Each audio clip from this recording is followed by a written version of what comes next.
Welcome to 77 horror, जहां डर और हकीकत के बीच का फर्क मिट जाता है।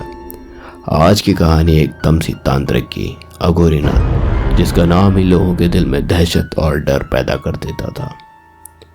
वो जो अपनी जान से भी ज़्यादा शक्तियों पर नियंत्रण पाना चाहता था। शक्तियाँ भी आम शक्तियाँ नहीं, काली शक्तियाँ। जाते जाते वो कह गया था, मैं वापस आऊँगा तुम्हारे में से ही किसी की संतान के रूप में। और किसी ने सोचा ना था कि वो श्राप एक दिन सच बन जाएगा।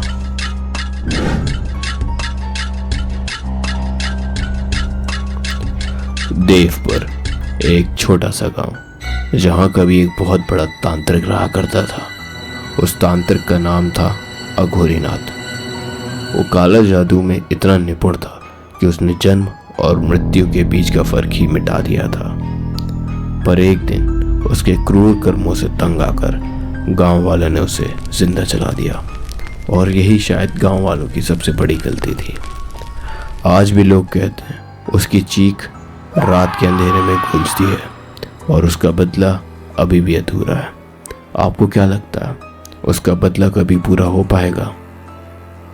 अब से तकरीबन 25 साल बाद देवपुर में एक नया चेहरा आया, नवीन। एक युवा जो तांत्रिक के राजों को समझना चाहता था। उसने उसके पुराने मंदिर के खंडरों में छुपी कहानियों को तलाशना शुरू किया। नवीन ने पुरानी किताबें पढ़ी और तांत्रिक ज्ञान को अपने ऊपर आजमाना शुरू किया। गांव वालों ने उसे रोका, पर उसने मुस्कुराते हुए कहा, मैं इन सब चीज़ों से बढ़कर हूँ।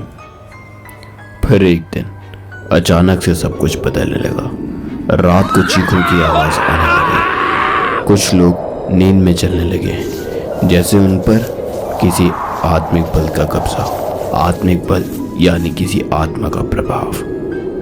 और एक दिन गांव का सबसे बुजुर्ग व्यक्ति मर गया। उसके चेहरे पर वही चिन्ह था जो सिर्फ अघोरीनाथ बनाता था।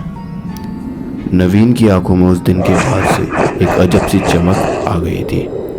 वो छुप छुप के खुद से बातें करता था, जैसे उसके अंदर कोई और आत्मा जाग चुकी हो। गांव में सब चीज़ें अब आए दिन चल रही थी।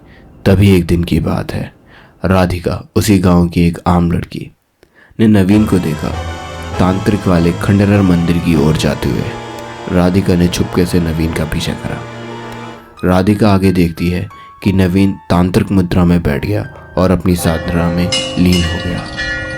तब राधिका को समझ आया, नवीन कोई आम इंसान नहीं था, वो था अघोरीनाथ का पुनर्जन्म। अघोरीनाथ की आत्मा ने कमज़ोर शरीर को अपना शिकार बनाया और वश में कर लिया नवीन को। नवीन को ये चीज़ खुद नहीं पता थी कि अब नवीन नहीं रहा। उसमें था अघोरीनाथ की आत्मा का वास। राधिका ने एक पुराण में पढ़ा था, अगर पूर्णिमा की रात अघोरीनाथ अपने पूर्ण स्वरूप में लौट आया तो उसे रोकना मुमकिन ही नहीं, नामुमकिन हो जाएगा।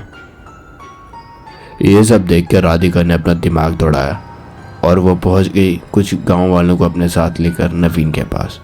उसने नवीन को रस्सियों से बांध दिया, पर इस वक्त तक शायद देर हो चुकी थी। उसकी आंखों से अघोरीनाथ ने हंसकर कहा, जिस देह को तुम बांधना चाह रहे हो वो सिर्फ एक खाली शरीर है। मैं तो अब कई चेहरों में फैल चुका हूँ। उसी रात गांव में 5 लोग बिना किसी वजह से बेहोश हो गए। उनकी आंखों में वही चमक थी जो कभी अघोरीनाथ की आंखों में हुआ करती थी। क्या नवीन के शरीर में अब पूरी तरह से अघोरीनाथ का कब्जा हो चुका है, या उसकी आत्मा अब गांव के हर चेहरे में छुपी है? जब तक जवाब मिलते हैं, एक और राज खुलने जा रहा है। और इस बार पहचान मुश्किल हो गई है क्योंकि चेहरे बदल चुके हैं।